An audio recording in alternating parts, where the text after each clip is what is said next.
एक ऐसा serial killer जो मारता है बेगुनाह औरतों को, और उसके पास एक ऐसा हथियार है जिसकी मदद से वह सीरियल किलर उन औरतों के शरीर के कई टुकड़े कर देता है और साथ ही साथ उन मासूम औरतों का गला बड़ी बेरहमी से काट देता है। वहाँ की अथॉरिटी उस सीरियल किलर को ढूंढने का जिम्मा वहाँ की एक मशहूर जासूस जिसका नाम हैरी होल है उसे सौंपती है। इस मूवी की शुरुआत में दिखाया जाता है एक घर जहाँ पर एक माँ अपनी बेटी के साथ रहती है। हर महीने उनका ध्यान रखने के लिए एक आदमी गाड़ी में बैठकर वहाँ आता है। उस आदमी का नाम जॉनस है। जॉनस इस घर में महीने में एक बार आता है और उनकी जरूरत का सारा सामान एक बार में ही घर ले आता है। उस लड़के की माँ अब तैयार होकर जॉनस से मिलने आती है, लेकिन जॉनस आज गुस्से के मूड में था। जॉनस ने पिछले महीने उस लड़के को कुछ क्वेश्चन याद करने के लिए दिए थे, लेकिन वह लड़का उन क्वेश्चंस के आंसर नहीं याद कर पाया। जैसे जैसे वह लड़का जॉनस को उन क्वेश्चंस का गलत जवाब देता रहा, उतनी बार ही वह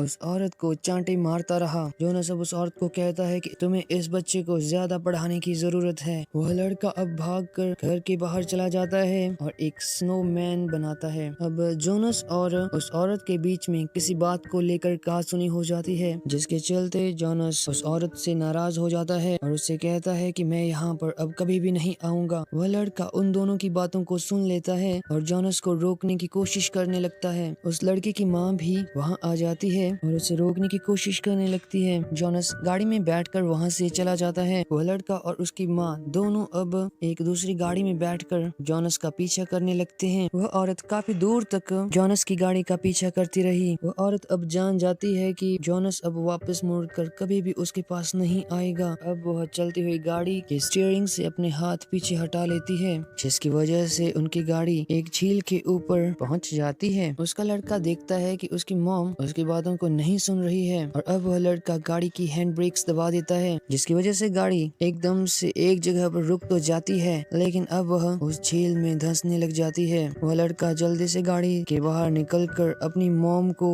गाड़ी से बाहर निकलने के लिए कहता है, लेकिन उस औरत ने जॉनस को खोने के बाद खुद को मारने का डिसीजन ले लिया था। वह अपनी बेटी की तरफ देखती है कि तभी वह गाड़ी उस बर्फ की नदी में धंस जाती है, जिसकी वजह से उसकी मॉम की मौत हो जाती है। मूवी में आगे दिखाया जाता है हैरी होल को, जो कि पिछली रात को शराब पीकर एक पार्क में ही सो गया था। वह एक मशहूर डिटेक्टिव है जिसने आज तक कई क्राइम केसेस को सॉल्व किया है। हैरी अब अपने घर आ जाता है, जहाँ पर उसे एक इनविटेशन मिलता है उसकी एक्स वाइफ के बेटे ओलेग के जन्मदिन का। हैरी अपने काम को जा रहा था कि उसकी नजर उसकी एक्स वाइफ जिसका नाम राकेल है उस पर पड़ती है। राकेल किसी आदमी को अपने शोरूम में अपनी पेंटिंग्स के बारे में बता रही है। हैरी होल अब अपने ऑफिस आ जाता है, जहाँ पर वह एक लेटर पढ़ता है जो कि उसके नाम पर आया था और उसे भेजने वाले ने उस लेटर के नीचे स्नोमैन की पिक्चर बनाई थी। अपने ऑफिस से घर जाते हुए हैरी हर रोज की तरह अपनी एक्स वाइफ को घर छोड़ने के लिए उसका इंतजार कर रहा था। जब राकेल वहाँ पर आ जाती है तब हैरी उससे कहता है कि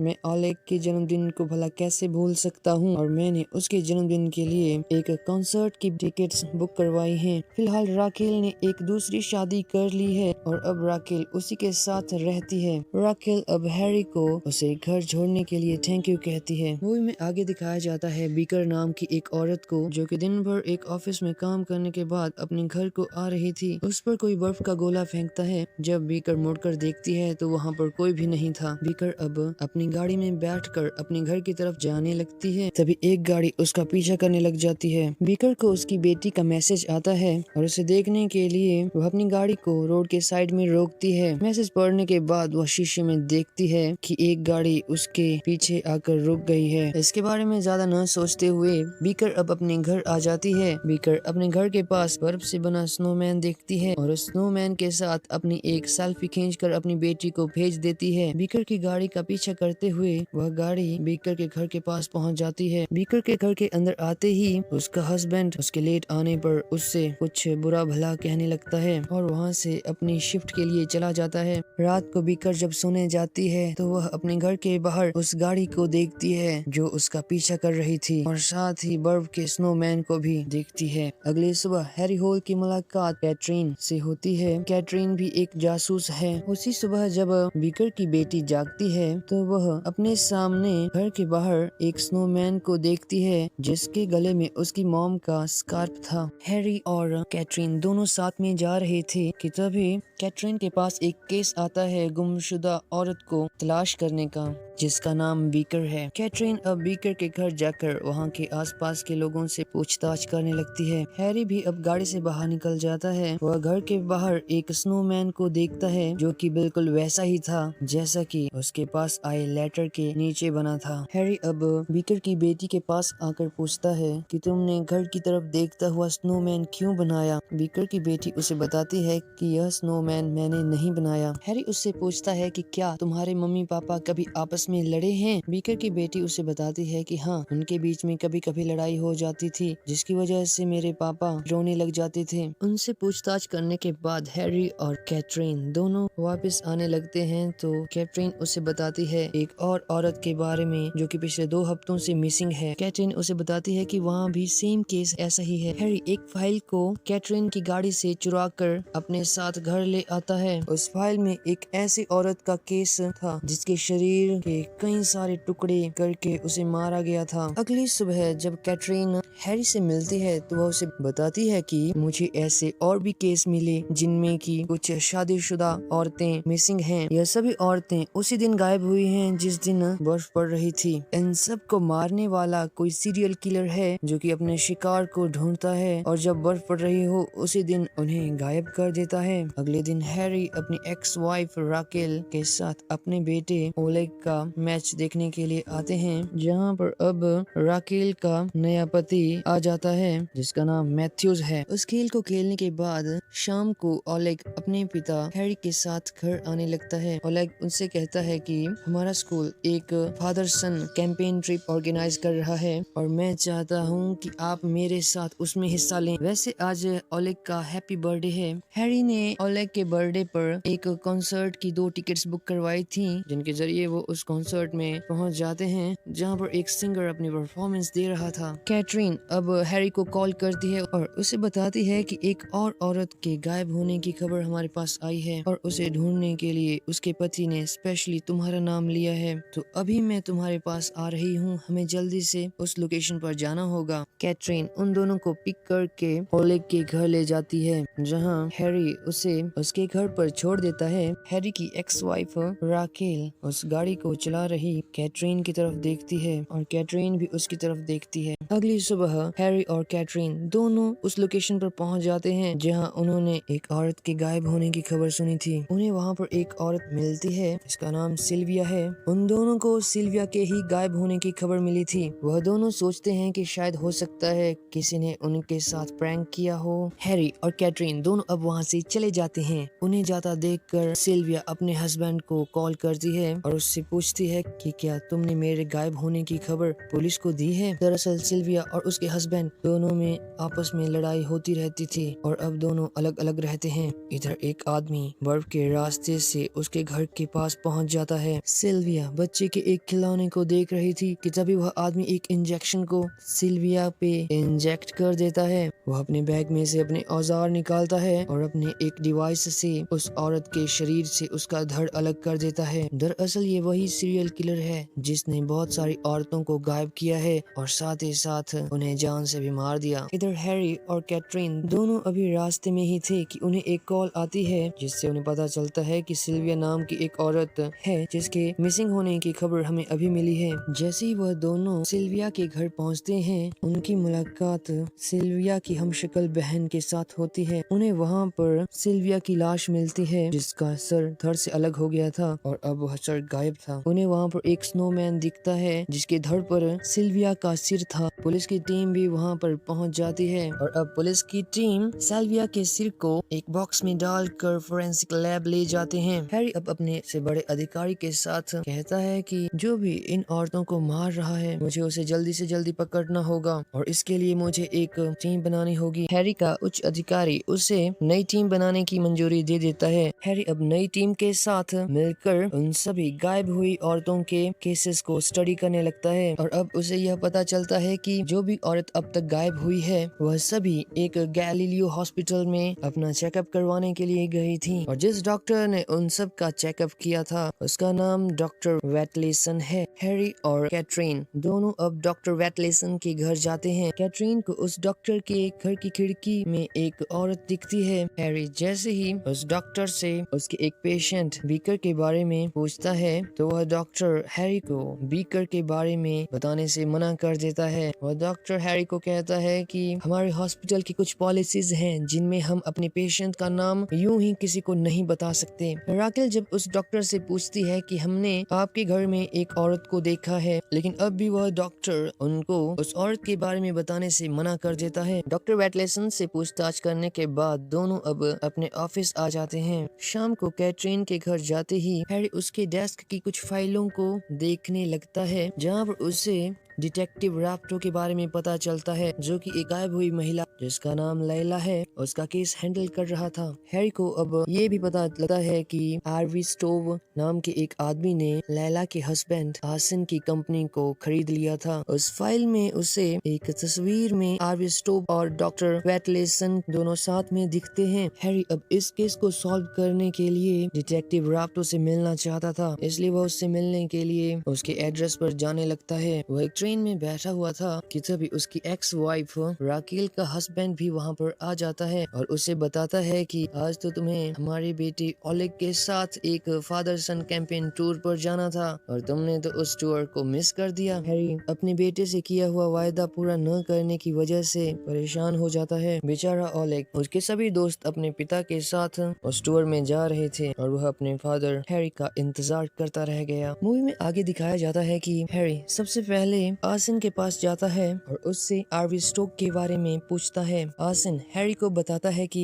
आरवी स्टोव पहले हमारा पार्टनर होता था, लेकिन एक साल के अंदर ही उसने हमें हमारे ही काम से बाहर निकाल दिया। वह हैरी को एक तस्वीर दिखाता है जिसे देखकर उसे लगता है कि लैला आरवी स्टोव की तरफ देख रही है। आसिन से पूछताछ करने के बाद हैरी अब राप्टो के ऑफिस जाता है जहाँ उसकी मुलाकात स्वेंसन नाम के एक आदमी से होती है जो कि राप्टो का उच्च अधिकारी था। स्वेंसन अब हैरी को बताता है कि डिटेक्टिव राप्टो ने खुद को गोली मारकर सुसाइड कर लिया था। जब हमने उसके घर की तलाशी ली तो हमें उसके पास बहुत सारे क्राइम सीन से चोरी हुआ सामान मिला। डिटेक्टिव राप्टो की एक बेटी है जिसके बारे में हमें कुछ पता नहीं। दरअसल राप्टो को मारने वाला भी वही सीरियल किलर है जो औरतों को गायब करके उनकी हत्या कर देता है। इधर कैटरीन को पता चल जाता है कि हैरी ने उसके डेस्क में रखी हुई वो फाइल्स पढ़ ली हैं जिन्हें उसने सबसे छिपा कर रखा था। हैरी के डेस्क पर अब एक कॉल आती है जिसे कैटरीन पिकअप करती है। एक ऑफिसर कैटरीन को यह बताती है कि हमें गायब हुई बेकर नाम की औरत के फोन की लाइव लोकेशन मिली है। वह ऑफिसर कैटरीन के डिवाइस पर उस फोन की लोकेशन भेजती है और यह लोकेशन डॉक्टर वेटलेसन के घर की निकलती है। कैटरीन डॉक्टर वेटलेसन के घर में जाती है जहाँ पर उसे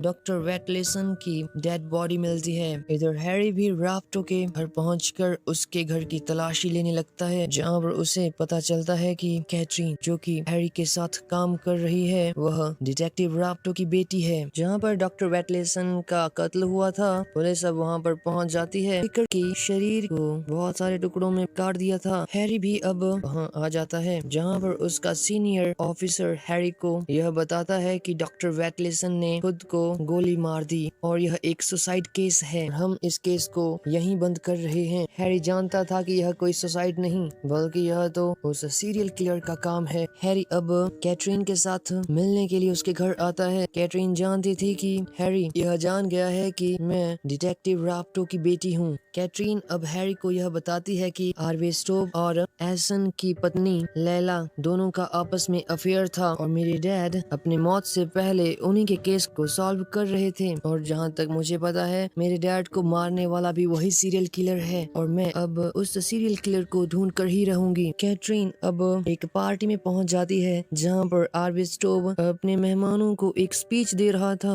उस स्पीच को सुनने के बाद कैटरीन आर्वी स्टोव के पास जाती है और उसे कहती है कि आपकी स्पीच सुनकर मुझे बहुत अच्छा लगा। फिलहाल आर्वी स्टोव को किसी पार्टी से बात करनी थी, लेकिन फिर भी वह कैटरीन को पार्टी के बाद अपने कमरे में बुला लेता है। इधर हैरी की एक्स वाइफ राकेल उसे यह बताती है कि मेरा बेटा ओलेग घर से भाग गया है। इधर कैटरीन अब होटल के उस कमरे में चली जाती है जहां पर आने के लिए आर्वी स्टोव ने कहा था और वहां पर रिकॉर्डिंग कैमरा छुपा देती है। कैटरीन अपने साथ एक गन भी लेकर आई थी जिसे वह तकिए के नीचे छिपा देती है। तभी वह सीरियल किलर उस कमरे में पहुंच जाता है और कैटरीन को बेहोश कर देता है। वह कैटरीन के रिकॉर्डिंग कैमरा से अभी की वीडियो को डिलीट कर देता है। अगली सुबह हैरी जब अपनी खिड़की से बाहर देखता है तो उसे कैटरीन की गाड़ी के ऊपर एक स्नोमैन बना हुआ दिखता है। वह जल्दी से गाड़ी के पास जाता है। उसे वहाँ पर कैटरीन बेहोशी की हालत में मिलती है। हैरी अब जल्दी से अपने ऑफिस आता है। कैटरीन जो भी वीडियोस रिकॉर्ड करती थी उन्हें एक लैपटॉप में सेव कर लेती थी। हैरी जब उन फाइल्स को एक्सेस करता है तो उसे पता चलता है कि कैटरीन 2 दिन पहले बेकर के हस्बैंड फिलिप के साथ मिली थी। डिटेक्टिव हैरी अब बेकर के हस्बैंड फिलिप के साथ मिलने के लिए उसके घर जाता है। फिलिप उसे बताता है कि मैं और मेरी पत्नी एक बेटी के बाद एक और बच्चा देखना चाहते थे, इसलिए हम उनके हॉस्पिटल गए थे। लेकिन वहाँ पर उसे पता चलता है कि वह कभी बाप नहीं बन सकता क्योंकि उसमें बच्चा पैदा करने की क्षमता नहीं है। इसलिए मैं अब एक हार्मोन स्पेशलिस्ट के पास गया। फिलिप अब हैरी को उस हार्मोन स्पेशलिस्ट डॉक्टर का नाम बता देता है। मूवी में आगे दिखाया जाता है कि हैरी की एक्स वाइफ राकेल का हस्बैंड घर आने के बाद उससे पूछता है कि हमारा बेटा ओलेग कैसा है। मैथ्यूज राकेल से कहता है कि मैंने आज तक तुम्हारे लिए कुछ भी नहीं किया है जिससे तुम्हें खुशी मिले, लेकिन आज मैं तुम्हारे लिए कुछ करना चाहता हूँ। तभी हैरी अपनी एक्स वाइफ के घर पहुँच जाता है, लेकिन वहाँ पर उसे राकेल नहीं दिखती। हैरी को वहाँ पर उन औरतों की तस्वीरें दिखती हैं जिन्हें गायब करके उस सीरियल किलर ने मार दिया था। वैसे मैं आपको यहाँ पर बता दूं कि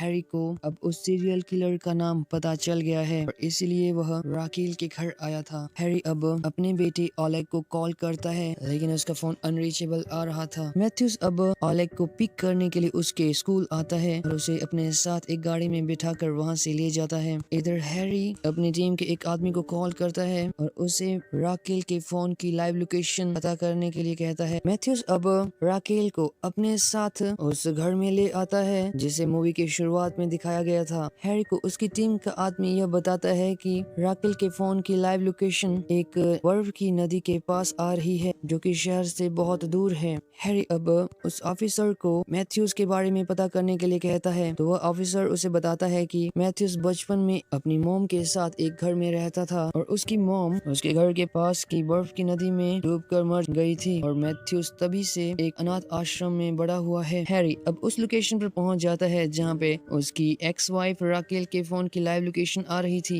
हैरी अब गन लेकर उस घर के अंदर चला जाता है। अब वह राकेल के फोन पर कॉल करता है। उसे एक बेड पर राकेल का फोन बजता हुआ सुनाई देता है। हैरी को घर के नीचे हॉल से कुछ आवाज आती है। हैरी जैसे ही सीढ़ियों से नीचे आता है तो देखता है कि मैथ्यूज ने राकेल और उनके बेटे ओलेग दोनों के हाथों और मुंह को टेप से बांध दिया है। मैथ्यूज ने राकेल का गला काटने के लिए अपने उस डिवाइस को ऑन कर दिया था। वह हैरी को उस गन को टेबल पर रखने के लिए कहता है और अब वह उस गन को अपनी पॉकेट में रख लेता है। मैथ्यूज अब हैरी से कुछ सवालों के जवाब पूछने लगता है। हर एक सवाल के गलत आंसर पर मैथ्यूज राकेल के गले में फंसी हुई तार को टाइट करने लग जाता है। मैथ्यूज को जब लगता है कि हैरी ने उसके सवाल का एक सही जवाब दिया तो वह उस लोहे की वायर को थोड़ा ढीला कर देता है। मैथ्यूज ने हैरी से पूछा था कि तुमने अपनी पत्नी और बच्चे को क्यों छोड़ा, तो हैरी उसे बताता है कि मैं इन दोनों को टाइम नहीं दे पाता था। मैं एक सेल्फिश आदमी हूँ और मुझे नशे की लत भी थी, इसलिए मैंने उन्हें छोड़ दिया था। हैरी अब एकदम से उठकर राकेल के गले में फंसी हुई तार में अपनी उंगली फंसा देता है और उस वायर को राकेल के गले से ऊपर खींच लेता है, लेकिन उस वायर की वजह से हैरी की एक उंगली कट जाती है। अब उन दोनों में फाइटिंग शुरू हो जाती है। मैथ्यूज ही वह सीरियल किलर है जो औरतों का किडनैप करके उनके शरीर के टुकड़े टुकड़े करके मार देता है। फिलहाल मैथ्यूज एक चम्मच को हैरी के घुटनों में घुसा कर वहाँ से भाग जाता है। हैरी उसका पीछा करता हुआ बर्फ की नदी के ऊपर आ जाता है, जहाँ पर मैथ्यूज उसे गोली मार देता है। मैथ्यूज जब हैरी के पास आने लगता है तो हैरी मैथ्यूज से कहता है कि तुम्हें इस दुनिया में अकेला छोड़ने के लिए तुम अपनी माँ को जिम्मेदार ठहराते हो, लेकिन दोष उनका नहीं था। वो तो तुम्हें बहुत प्यार करती थी। इन सब का जिम्मेदार था तुम्हारा बाप। उसके लिए तो अच्छा होता कि तुम पैदा ही नहीं होते। मैथ्यूज अब जैसे ही हैरी को उस गन से गोली मारने लगता है तो वह उस नदी के नीचे गिर जाता है और मर जाता है। हैरी अब अपनी पत्नी और अपने बेटे के पास आ जाता है और इसी के साथ इस मूवी का अंत भी हो जाता है।